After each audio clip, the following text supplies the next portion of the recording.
টক খেতে কার কার ভালো লাগে? আমার তো ভীষণ ভালো লাগে। সব মেয়েরই মোটামুটি টক খেতে ভালো লাগে, সে যেই টকই হোক না কেন। আজকে তোমাদের রিকোয়েস্টে করব টমেটো মাখা। টমেটোটাকে ভালো করে ধুয়ে নিচ্ছি, ধোয়া হয়ে গেছে। এবার আমি তেঁতুলটা ভিজিয়ে নেব, তারপর টমেটোটা কাটবো।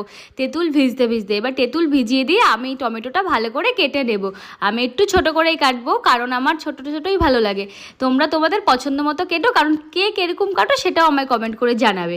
এবার আমি তেঁতুলের পাল্পের জন্য তেঁতুলটাকে ভালো করে ডলে নিয়েছি। এবার ধনেপাতাটাকে কুচি করে কেটে নেব।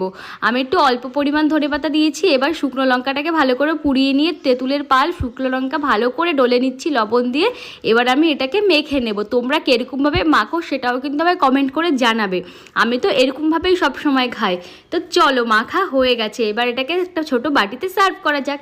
দেখো কত লোভনীয় লাগছে না? কালারটা তো খুব সুন্দর লাগছে। তো ভিডিওটা কেমন লাগলো জানিও, আর তোমরা কেমন করে খাও জানিও। টাটা।